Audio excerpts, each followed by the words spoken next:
जय बाबा केदारनाथ के, जय बाबा केदारनाथ के।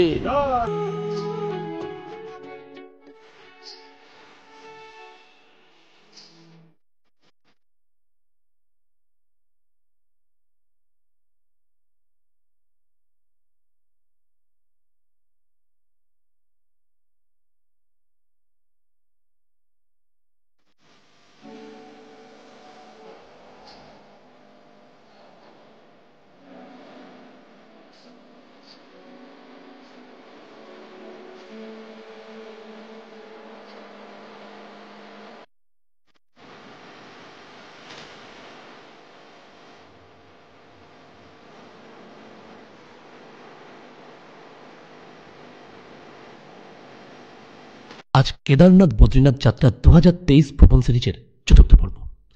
আজকের পর্বের প্রথম দিকটা শুরুটা হয়তো একটু অন্যরকম লাগতে পারে, কিন্তু আমি বলবো আগামী দিনে যারা কেদারনাথ যাত্রার কথা ভাবছেন কিংবা করবেন বলে ঠিক করেছেন তাদের জন্য গোটা পর্ব জুড়ে খুঁটিনাটি প্রত্যেকটি তথ্য আজ অত্যন্ত গুরুত্বপূর্ণ।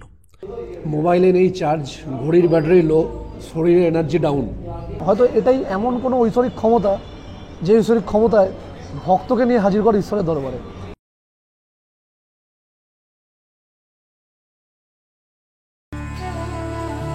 হরিদ্বারে আজ আমাদের তৃতীয় দিন।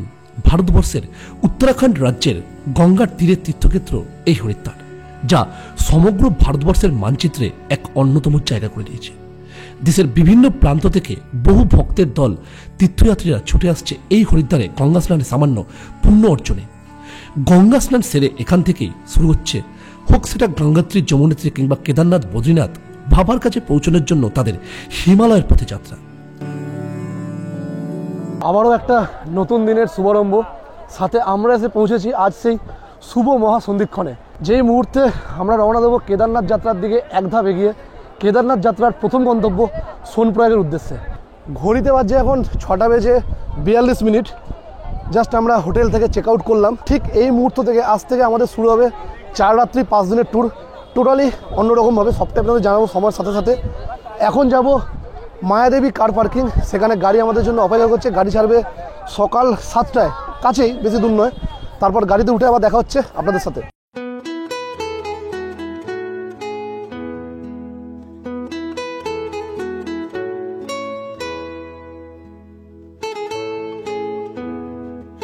মায়াদেবী কার পার্কিং, সদর হাসপাতালের কাছে পৌঁছে গেলাম। আমাদের গাড়ি যেখান থেকে ছাড়বে মিনিট 10 পায়ে হেঁটে সেখানে।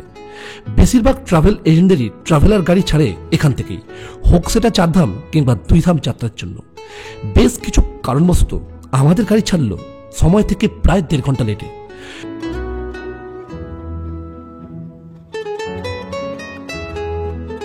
जय बाबा केदारनाथ के, जय बाबा केदारनाथ के, जय बाबा केदारनाथ के। ঘড়িতে তখন 8:42 শুরু হলো আমাদের জয়ধ্বনি দিয়ে কেদারনাথের পথে প্রথম দিনের যাত্রা। এখন ঘড়িতে 9:22। এখন আমরা বেরোতে পারিনি হরিদ্বার থেকে। মনে হয় সমস্ত ট্যুরিস্ট একদিনে বেরিয়ে গেছে। প্রচণ্ড জ্যাম। দেখুন আমি সামনেটা ক্যামেরা ঘোরাচ্ছি, দেখুন অবস্থা।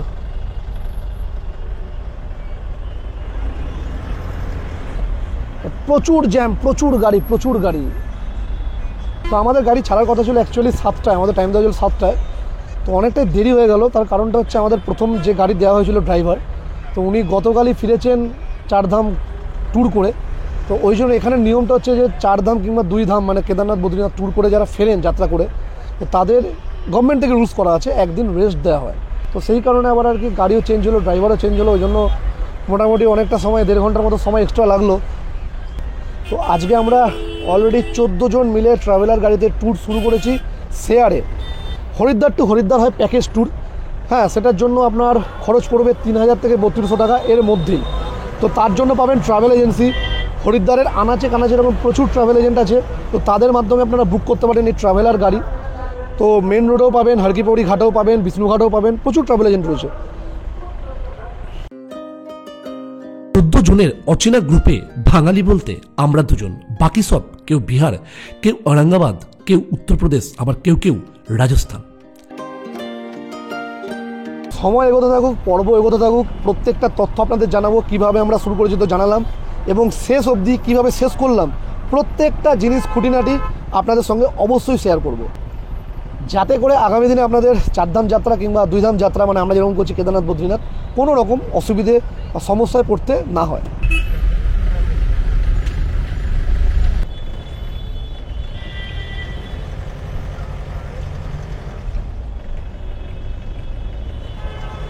তো এই জ্যামের কারণেই বলবো, যারা পার্সোনাল গাড়ি করে নেবেন তারা একটু সকাল সকাল বেরোনোর চেষ্টা করবেন, যতটা ভোর ভোর বেরোনো যায়। আর যারা বাসের টিকিট কাটবেন তাদের বলবো রেড বাস বা যে কোনো জায়গা থেকে যখন কাটবেন, অফলাইন অনলাইন, সকালে দেখবেন কী বাস আছে ভোরের দিকে, মানে 4টে 5টা 7টাও বাস আছে, কিন্তু 7টার বাস কাটবেন না, 4টে 5টার মধ্যে বেরিয়ে যাওয়ার চেষ্টা করবেন। কারণ যত বেলা হবে জ্যামটা বাড়বে, জ্যাম বাড়লে এই দুর্ভোগ মানে আপনাকে ভোগ করতে হবে, এটাই হচ্ছে ব্যাপার।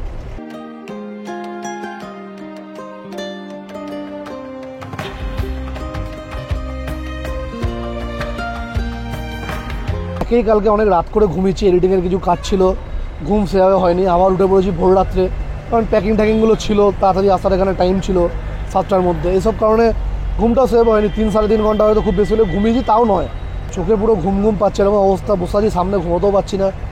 আর এই সিটগুলো যা মানে ঘুমোনোও যাবে না, মানে কাটা সিট, মানে মাথা রাখার কোনো জায়গা নেই। আর প্রচণ্ড খিদে পেয়ে যাই না, বাস মানে গাড়ি কখন দাঁড়াবে। হ্যাঁ, এই জ্যামের এখন যে অবস্থা, দাঁড়ানোটা একটু ইম্পসিবল ব্যাপার। আপেল ছিল, এটাই খাই, আর কি করব।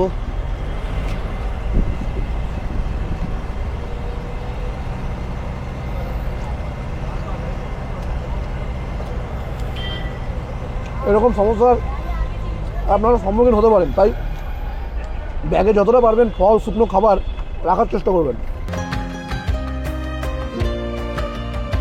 ঋষিকেশ যাওয়ার রাস্তা থেকে আমরা বাদিকে ভেঙে প্রবেশ করলাম অন্য আরেক রাস্তায়, কারণ ঋষিকেশ যাওয়ার মেন রোড অতিরিক্ত যানজটের জন্য ইতিমধ্যেই বন্ধ করে দেওয়া হয়েছে। এরপর আমাদের ড্রাইভার সাহেব এসে গাড়ি দাঁড় করালেন শের পাঞ্জাব হোটেলে রাস্তার ধারে, সঙ্গে জানিয়ে রাখলেন ইচ্ছে মতো ব্রেকফাস্ট অথবা লাঞ্চ যে যা খুশি মনে করে সেরে ফেলুন, কারণ এরপর কোথায় কখন গাড়ি দাঁড়াবে তার কোনো ঠিক নেই। যে রাস্তা দিয়ে আমাদের যাওয়ার কথা ছিল একদম সোজা, হ্যাঁ, সেটা মানে শর্টকাটে হতো, ওটাই আসল রাস্তা। এখন যে রাস্তা দিয়ে যাচ্ছে ওই রাস্তাটা বন্ধ করে দিয়েছে ভিড় বলে। যে রাস্তাটা দিয়ে এখন যাচ্ছে সেটা 20 থেকে 25 কিলোমিটার মানে ঘুরে যেতে হতো, নাহলে আমরা এতক্ষণ ঋষিকেশ পৌঁছে যেতাম। মানে এক্স্যাক্টলি আমাদের 20 থেকে 25 কিলোমিটার এক্সট্রা ঘুরতে হচ্ছে, নাহলে কিন্তু এতক্ষণে আমরা সত্যি পৌঁছে যেতাম।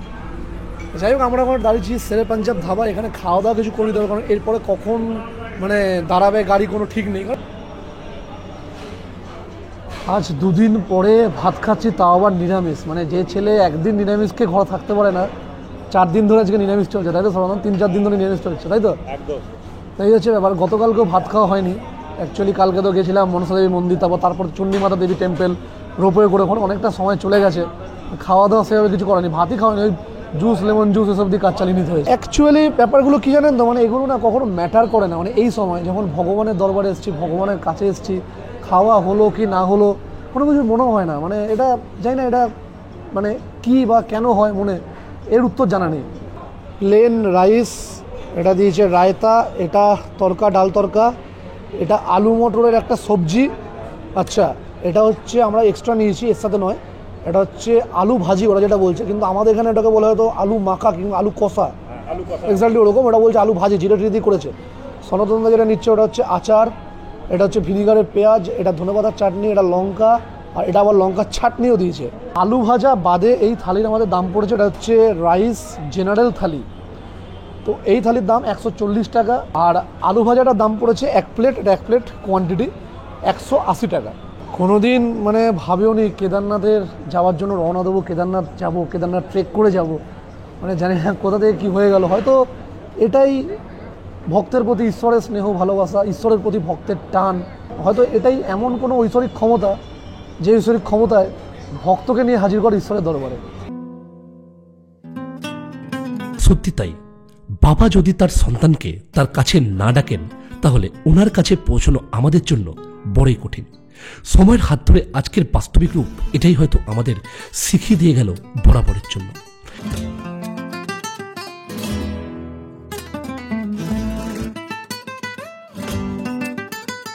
মেন রোড থেকে গাড়ি বাদিকে টার্ন নিয়ে ধরল উত্তরাখণ্ডের চাম্বা যাওয়ার রাস্তা।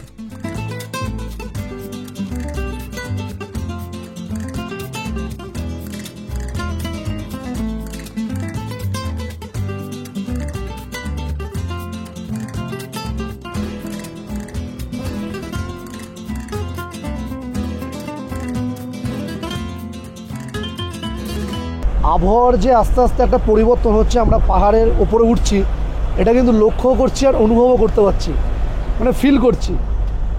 তো আমরা হরিদ্বার থেকে এখন অবধি মোটামুটি 60-65 কিলোমিটার রাস্তা এলাম, চাম্বা পৌঁছালে হবে 80 কিলোমিটার রাস্তা। তো অনেকেই বলে থাকে যে উত্তরাখণ্ডে ঠান্ডা, সেরকম গরম ফরম নেই, এরকম একটা ব্যাপার। কিন্তু বলুন তো আমাকে ভালোভাবে একটু ভেবে, যে আমরা যে দেশে বাস করি ভারতবর্ষে, সেই ভারতবর্ষে এমন কোনো রাজ্য আছে কি মানে যেখানে সারা মাস সারা বছর মানে ঠান্ডা থাকে, গরম হয় না? আমি তো রাজ্য বলেছি, কোনো শহর বা কোনো জায়গা নয় নির্দিষ্ট, এরকমটা কিন্তু নেই। আমরা যখন এক জায়গা থেকে অন্য জায়গায় যাচ্ছি, আমাদের কিন্তু সেই স্টেটের বিভিন্ন জায়গা দিয়ে কিন্তু পারাপার করতে হচ্ছে, বিভিন্ন জায়গা দিয়ে যেতে হচ্ছে। তাই সবটাই ঠান্ডা পাবেন এটা আশা রাখবেন না। নিচে যখন ছিলাম প্রচণ্ড গরম, মানে বলার মতো নয়, সে কলকাতার মতো অবস্থায় বলতে গেলে। এখন হালকা হালকা ঠান্ডা লাগছে।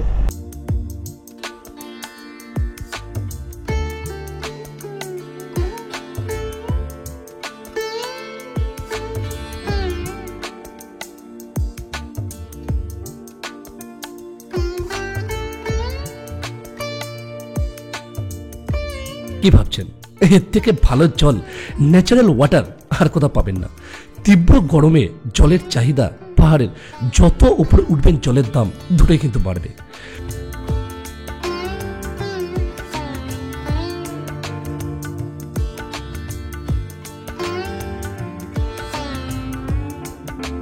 প্রবেশ করলাম চাম্বা শহর, বাদিকে পার করছি তেহেরি ড্যাম, সবচেয়ে লম্বা প্রায় 1886 ফুট এবং গভীরতা প্রায় 850 ফুটেরও বেশি।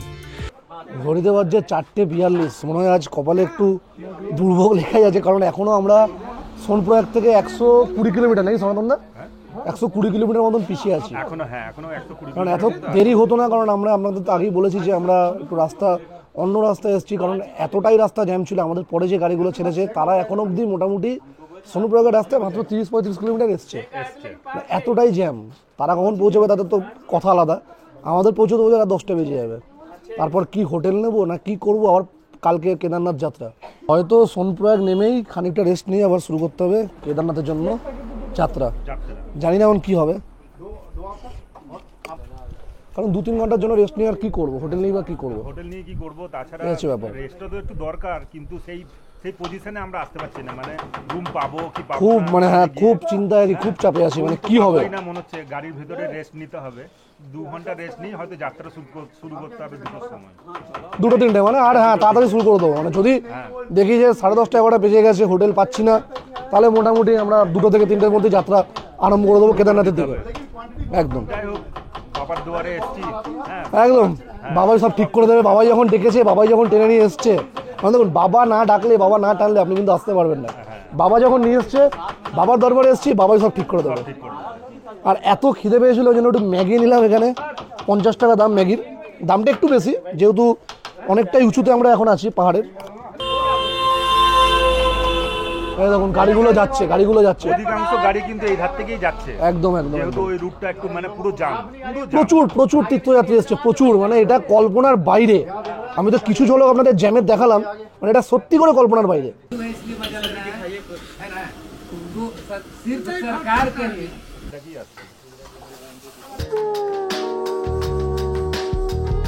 আমাদের টিমের প্রত্যেকেই তখন দিব্যি খোঁজ মেজাছে। ভাগ্যে কি আছে আমাদের কারোরই জান নেই তখনও। রাস্তা বাকি 100-এর বেশি, দিনের আলো ফুরিয়ে রাত নামতে হবে না আর খুব দেরি। এখন আমরা পার করছি শ্রীনগর। এতটা সুন্দর মনে হয় শহর শ্রীনগরকেই মানায়, তবে ভাববেন না যেন আবার জম্মু কাশ্মীরের শ্রীনগর, এটা উত্তরাখণ্ডের শ্রীনগর। পার করছি শ্রীনগর, আর আপনারা যে নদীটা দেখলেন, নদীর নাম অলকানন্দা। এখান থেকে রুদ্রপ্রয়াগ আর 34 কিলোমিটার, সোনপ্রয়াগ এখনও 104 কিলোমিটার। ঘড়িতে বাজছে 5:55। কি হবে জানি না, ভাবতে পারছি না। ক্যামেরা অফ করছি।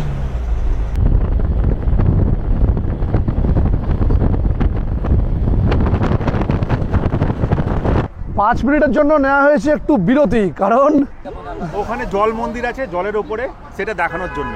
শুধু তাই নয়, এখানে আরও একটা কারণ রয়েছে দাঁড়ানোর, কারণ আমাদের কাছে জলের যার বোতল ছিল সব জল শেষ হয়ে গেছে। এখানে পাওয়া যাচ্ছে একদম বিশুদ্ধ পানীয় জল, একদম খাঁটি জল, একদম হ্যাঁ, ঠান্ডা, খুব ঠান্ডা, একদম পুরো ন্যাচারাল পাহাড়ের জল। ওটা আমরা ভরে নিয়েছি অলরেডি। ভরা হয়ে গেছে তো? হ্যাঁ ভরা হয়ে গেছে, এখনো সবাই ভরছে। আচ্ছা, এবার আমরা রওনা দেবো জল ভরা হয়ে গেলে। জল ভরা হয়ে গেলে রওনা দেবো, কারণ জলটা না ভরলে আবার একবার ড্রাইভিং করে ড্রাইভার নিজেই থামাচ্ছে যে দেখে নাও মন্দির, জল ভরে নাও। মানে গাড়ি চালালে 2-3 ঘন্টার আগে ওরা দাঁড়াচ্ছে না। এটাই হচ্ছে ব্যাপার। আর এই জলটা খুবই ভালো, পাহাড়ি জল। আর জল প্রচুর লাগছে, মানে এত গরম, মানে এখন আমরা ঠান্ডা পাইনি, অল্প অল্প পাচ্ছি, হাওয়া দিচ্ছে, সেরকম এখনো ঠান্ডা মানে অনুভব করতে পারিনি। এই হচ্ছে ব্যাপার। দেখুন কি সুন্দর লাগছে একবার জায়গাটাকে দেখতে। ওই দূরে একটা মন্দির রয়েছে, অনেকটা নিচে নামতে হবে, বাট নামতে পারবো না, নামলেই হয়ে যাবে আবার লেট। पानी वाला मंदिर देखिए। आप हिंदी क्यों बोल रहे हैं? यह हिंदी चल रहा है, अच्छा अच्छा, बंगाली भाषा तो नहीं बोल रहा है कोई, नहीं समझ रहा है। দেবপ্রয়াগ, রুদ্রপ্রয়াগ, বিষ্ণুপ্রয়াগ, কর্ণপ্রয়াগ, নন্দপ্রয়াগ, এই পঞ্চপ্রয়াগ আমরা দেখব আমাদের চলার পথে রাস্তাতেই। ঘাবড়াবেন না, নামার অনুমতি রয়েছে, চাইলে নেমে আপনি কিছু ছবি তুলতে পারেন।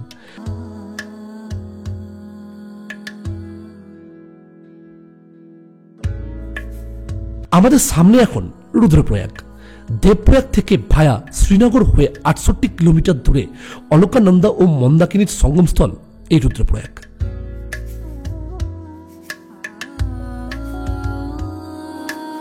বলা হয়ে থাকে ভক্তি ও জ্ঞানের মিলনস্থল এই প্রয়াগ।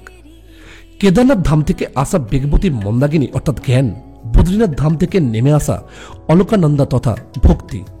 একটু লক্ষ্য করলেই দেখতে পাবেন দুদিক থেকে বয়ে আসা জলের রং এখানে আলাদা আলাদা।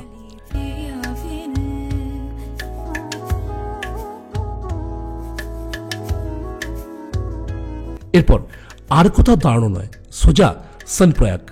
সেই সাথে প্রায় 30 কিলোমিটার আগে থেকে শুরু হলো অত্যাধিক খারাপ রাস্তা।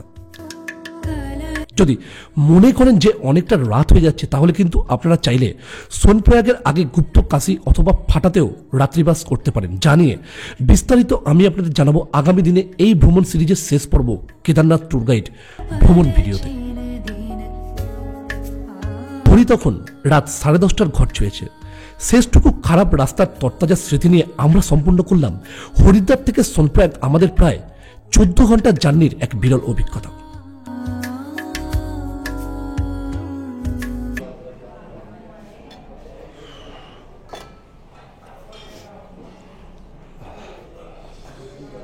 ঘড়িতে বাজছে রাত 11:20, মানে এরপরও যদি আর দেরি করতাম তাহলে আর ওদের ভাতটাও পেতাম না। তাই আগে খাওয়া দিয়ে শুরু করলাম, পরে আপনাদের রুমটা দেখাচ্ছি। এই হচ্ছে 250 টাকার থালি, প্রচণ্ড কস্টলি। ভাতের কোয়ান্টিটি একদম ঠিক নেই, প্রথমেই বলে দিলাম, কারণ আমরা বলেছিলাম যে আমরা রুটি খাবো না।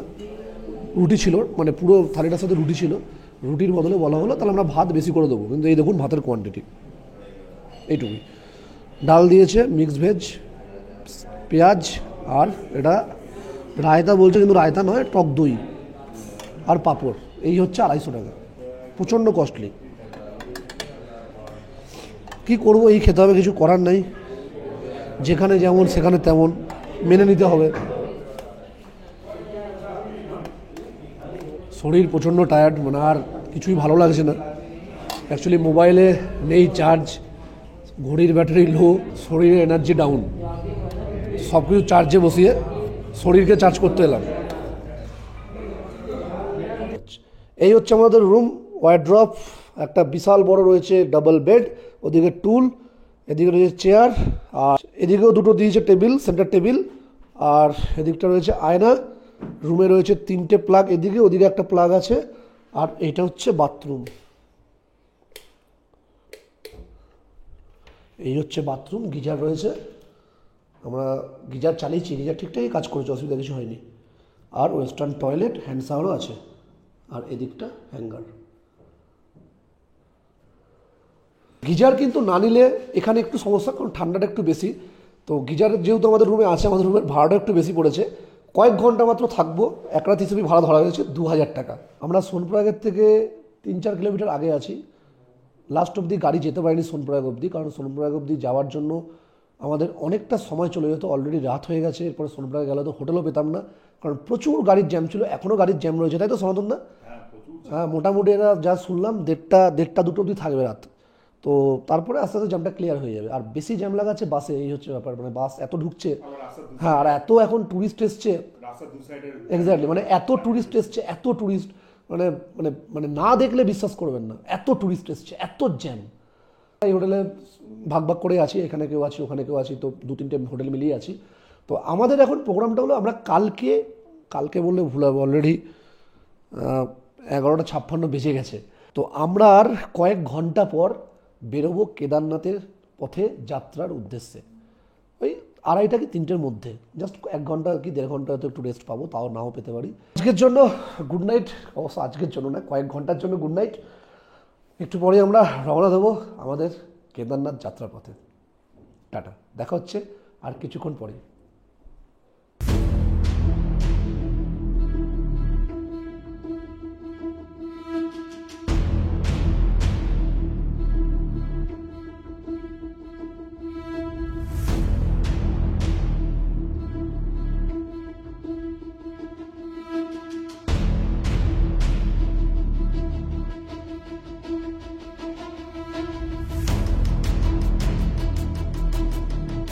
জয় কেদারনাথ বাবা কি, জয় বদ্রীনাথ বাবা কি। ঘড়িতে বাজছে 2:51 আর আমরা অলরেডি তৈরি কেদারনাথ যাত্রার উদ্দেশ্যে। চলুন, ঘড়িতে 3:35 অ্যাট লাস্ট আমরা হেঁটে হেঁটে রওনা দিচ্ছি। গাড়ি যাবে না, তার কারণটা হচ্ছে সবাই রেডি হতে পারেনি। মানে এই একটা সমস্যা জানেন তো, মানে এই টিমের সাথে এলে, শেয়ারে এলে, এই একটা বড় প্রবলেম, প্রচুর সমস্যা। হ্যাঁ হ্যাঁ, কেউ এখনো উঠেনি। 3টে টাইম দেওয়া আছে, ও জ্যাম লেগে গেছে অলরেডি, গাড়ি এই অবধি এসেও থেমে যেত। এই দেখুন সামনে জ্যাম লেগে গেছে।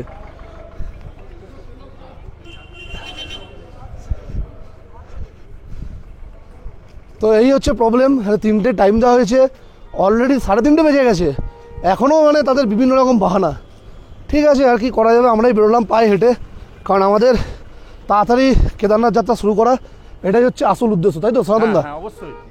সকাল সকাল আমরা ভোর শুরু করবো, যাতে ওখানে গিয়ে সঠিক টাইমে ভালোভাবে আমরা পৌঁছে যেতে পারি। হ্যাঁ প্রচুর জ্যাম লেগে গেছে, প্রচুর জ্যাম।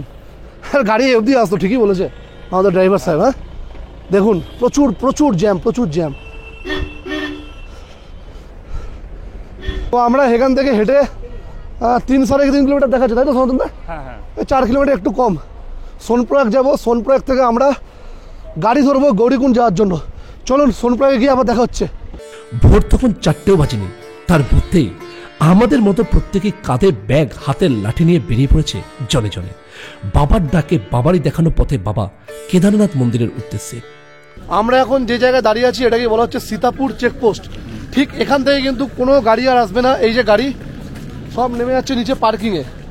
এখান থেকে গাড়ি চলে যাবে পার্কিংয়ে। এখান থেকে সোনপ্রয়াগ আর 1 কিলোমিটার, সেটা কিন্তু আপনাকে পুরোটা হেঁটেই যেতে হবে। মানে এখনই এত ঘাম ঝরে দিলাম, পরে কি হবে। জয় বাবা কেদারনাথ কে, জয় বাবা কেদারনাথ কে। সময় এখন 3:57, আমরা এসে পৌঁছালাম সোনপ্রয়াগ।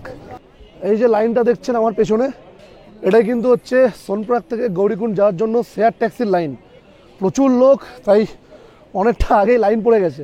আপনাদের কেদারনাথ যাত্রা কিন্তু শুরু হবে সোনপ্রয়াগ থেকেই, গাড়ি করে গৌরীকুণ্ড, গৌরীকুণ্ড থেকে পায়ে হেঁটে কেদারনাথের পথে যাত্রা। দেখুন কত বড় লাইন, দেখুন সামনে আরও আছে, এটাই পেছনের দিকে দেখাচ্ছি।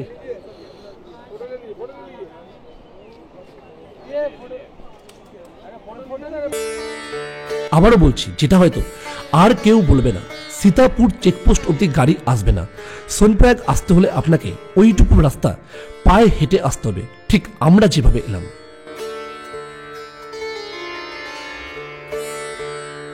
আপনাদের কিন্তু আলাদা করে কিছু বই নিয়ে আসার দরকার নেই।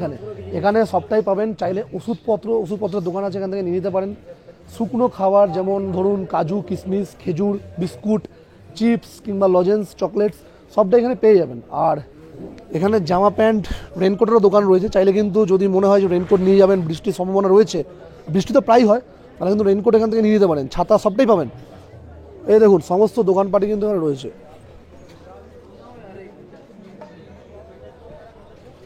এই যে লাইন এগোচ্ছে। সোনপ্রয়াগে কিন্তু বেশ ভালোই ঠান্ডা আছে। কালকে আমরা যা ঠান্ডা পাইনি, তার থেকেও বেশি। আর এখান থেকে কিন্তু আপনারা চাইলে আপনাদের সঙ্গে ক্যাশ টাকা নিয়ে নিতে পারেন। এটিএম আছে, এটিএম পরিষেবা, এটিএম থেকে ক্যাশ টাকা সঙ্গে নিয়ে ওপরে উঠতে পারেন। কারণ ওপরে নেটওয়ার্কের প্রবলেম হতে পারে, কোন নেটওয়ার্ক কীরকম কাজ করছে আমরা এখন যতক্ষণ না যাবো বলতে পারবো না। আর ওপরে ফোনপে হয় কি না, মানে ফোনপেতে গুগল পেতে টাকা লেনদেন হয় কি না সেটাও জানার বিষয়। আরও একটা কথা জানতে পারলাম, যেটা হচ্ছে এখানে এটিএম অনেক সময় প্রবলেম হয়, বন্ধ হয়ে যায়, তো তখন টাকা কোথা থেকে তুলবেন? আশেপাশে হোটেল বা চায়ের দোকান এরকম কিছু দোকান রয়েছে যে তারা ক্যাশ টাকা কিন্তু আপনাকে মানে দেবে, তো তার জন্য একটা আলাদা চার্জ নেয় ওরা, মানে ধরুন 5,000 টাকা, 100 টাকা কিংবা 10,000 টাকা, 200 টাকা এরকম। তো সেখান থেকে কিন্তু আপনারা ক্যাশ টাকার সঙ্গে মানে নিয়ে নিতে পারেন। আপনি ধরুন ফোনপে করে দিলেন, আপনার লাগবে 5,000 টাকা, হয়তো আপনি ফোনপে করলেন 5,150 টাকা, এরকম সামথিং, এরকম কিছু। এক লাইনে দাঁড়িয়েই গৌরীকুণ্ড যাওয়ার জন্য শেয়ার গাড়ি এবং আপনার রেজিস্ট্রেশন চেকিং দুটোই একসাথে হয়ে যাবে। তবে বেলা বাড়ার সাথে সাথে এই নিয়ম শৃঙ্খলার যে কি পরিবর্তন হবে তার কোনো গ্যারান্টি নেই, কারণ আগামী সময়ে যে খবর আমাদের কানে এসেছে তার ভিত্তিতেই আপনাদের এটা জানিয়ে রাখলাম। এই যে আপনারা যেরকম দেখছেন ক্লক রুম, এরকম কিন্তু সোনপুরাগ বাজারে আপনারা ক্লক রুম পাবেন। আপনাদের মালপত্র যে ব্যাগ, মানে সোনপুরাগ হোটেল থেকে যখন বেরোবেন, সেই ট্রাভেল ব্যাগ কিংবা ট্রলি ব্যাগ কিংবা যাই থাকুক না কেন, আপনারা কিন্তু এই ক্লক রুমে এসে জমা করতে পারেন। তো এখানে পার ব্যাগ পড়বে 100 টাকা নর্মাল ব্যাগ, ট্রলি ব্যাগের জন্য 150 টাকা, সাথে যদি বড় কোনো ট্রলি ব্যাগ হয়, বড় ট্রলি, তার জন্য 200 টাকা। আর হেলমেট যদি রেখে যান, হেলমেট হ্যাঁ না, হেলমেট भी रख सकते हैं ना, হেলমেট যদি রাখেন তাহলে 50 টাকা পড়বে। তবে তার থেকেও ভালো হয় যেটা আমরা করেছি, সেটা হচ্ছে আমরা আমাদের মালপত্র যা ছিল সঙ্গে, তো সেগুলো কিন্তু গাড়িতে রেখে এসেছি। মানে আপনারা যে গাড়িতে করে আসবেন সেই গাড়ির ভেতর রেখে আসতে পারেন। আর যেগুলো খুব প্রয়োজনীয়, মানে আপনি একদিন কেদারনাথে আপনাকে থাকতে হবে, তারপরে একদিন পর আবার নেমে আসবেন, তো একদিন থাকার জন্য যে জিনিসগুলো আপনার লাগবে সেগুলো একটা ব্যাগে করে নিয়ে আপনি চলে যেতে পারেন ওপর, অসুবিধা কিছু নেই। তাহলে আপনাকে কিন্তু ক্লক রুমে রাখার ঝামেলাটা নিতে হবে না। অনলাইন রেজিস্ট্রেশন চেকিং এখানেই করা হবে। আর যদি অনলাইন রেজিস্ট্রেশন করে কেউ না আসেন, এখানে কয়েক ঘন্টা লাইনে দাঁড়িয়ে অফলাইনে রেজিস্ট্রেশন করে নিতে পারবেন। তার জন্য আধার কার্ড ও পাসপোর্ট ছবি বাধ্যতামূলক।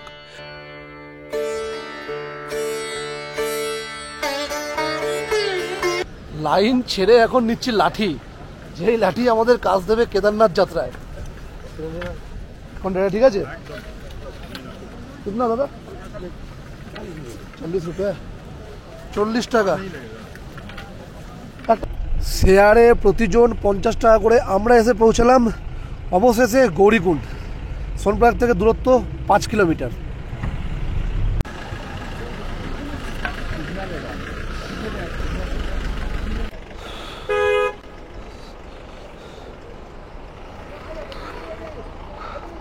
এসে পৌঁছালাম সেই মুহূর্তে, সেই সন্ধিক্ষণে যেখান থেকে আমাদের শুরু হবে কেদারনাথ মন্দিরের পথে যাত্রা। পায়ে হেঁটে, বোর্ডে দেখাচ্ছে 16 কিলোমিটার রাস্তা হাঁটার, কিন্তু এটা কিন্তু 16 কিলোমিটার নয়। 16 কিলোমিটার থেকে মোটামুটি আরও ধরে রাখুন 4-5, 21-22 কিলোমিটারের কাছাকাছি টোটাল রাস্তাটা। আমরা হোটেল থেকে ঠিকঠাক টাইমে বেরিয়েছিলাম, প্রচুর তীর্থযাত্রী এসছে, ওই জন্য এখানেই পৌঁছতে ঘন্টা 2 লেগে গেল। গাড়িতেই ঘুমিয়ে যাচ্ছিলাম, শেষ অবধি কী হবে কি জানি, কপালে কি লেখা আছে। শুরু হচ্ছে আমাদের যাত্রা কেদারনাথের পথে। ঘড়িতে এখন বাজছে 6টা 34। দুটো কথা আপনাদের জানিয়ে দিতে চাই আস্তে আস্তে। শুরুতেই দুটো কথা আপনাদের জানিয়ে দিতে চাই। প্রথমেই, এতটা রাস্তা ভেবে ভয় পেয়ে যাবেন না আর মনোবল দুর্বল করে ফেলবেন না। ছোট ছোট পা নিয়ে এগিয়ে চলুন, অনেকটা একসঙ্গে এক টানা হাঁটতে পারবেন।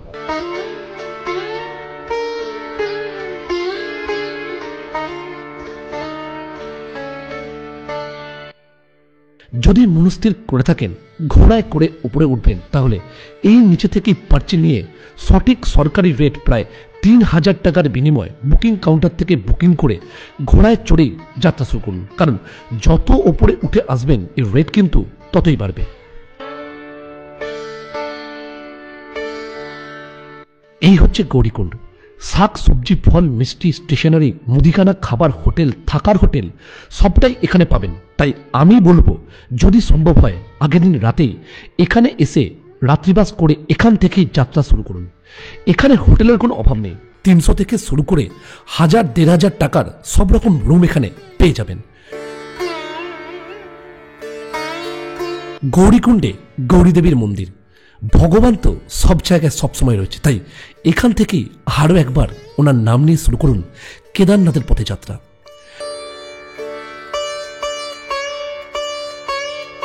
ঘোড়া ছাড়াও এই যাত্রাপথে রয়েছে পালকির ব্যবস্থা। এর কোনো নির্দিষ্ট রেট নেই, আপনার ওজন অনুযায়ী এর রেট বাছাই করা হয়।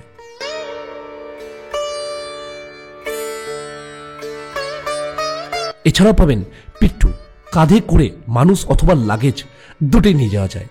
পালকির থেকে এর রেট অনেকটাই কম, তবে সমস্যা একটাই, শরীরটা পিছন দিকে ঝুঁকে থাকে আর মাথাটা থাকে উপরে আকাশের দিকে।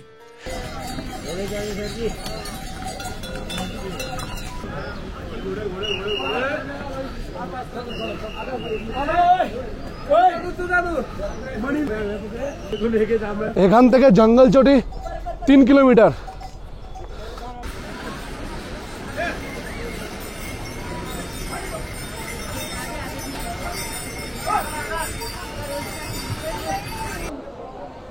আমাদের যাত্রা 2 কিলোমিটার কমপ্লিট হলো, তবে প্রবলেম একটাই, হাঁটতে অসুবিধা হচ্ছে। রাস্তা খারাপের জন্য নয়, এত ঘোড়া, এত পিট্ঠু, এত পালকি, মানে একটা রাস্তা দিয়ে সব যাওয়াটা একটু চাপের ব্যাপার। তার মধ্যে হ্যাঁ, রাস্তাটা একটু স্লিপ হয়ে আছে। না ঠিক আছে, স্লিপটা কোনো ব্যাপার না, সেটা ঠিক আছে, ওঠা যাবে।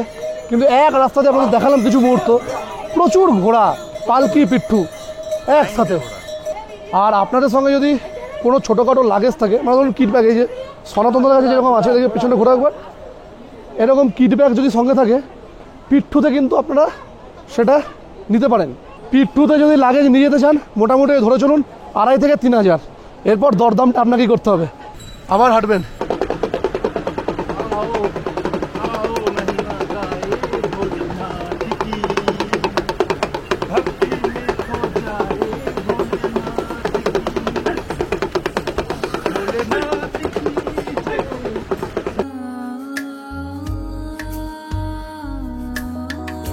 অভ্যাস একেবারেই নেই, তাই 3 কিলোমিটার আসার আগেই শরীরের সাথে মনের সংযোগ পুরোপুরিভাবে বিচ্ছেদ।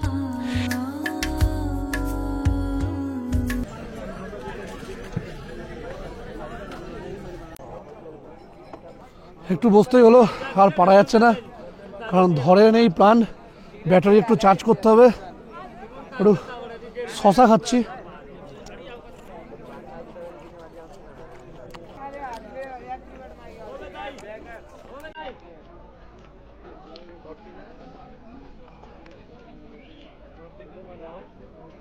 ফল খান, এনার্জি বাড়ান, আর এমনি শশা খাবারকে হজম করে।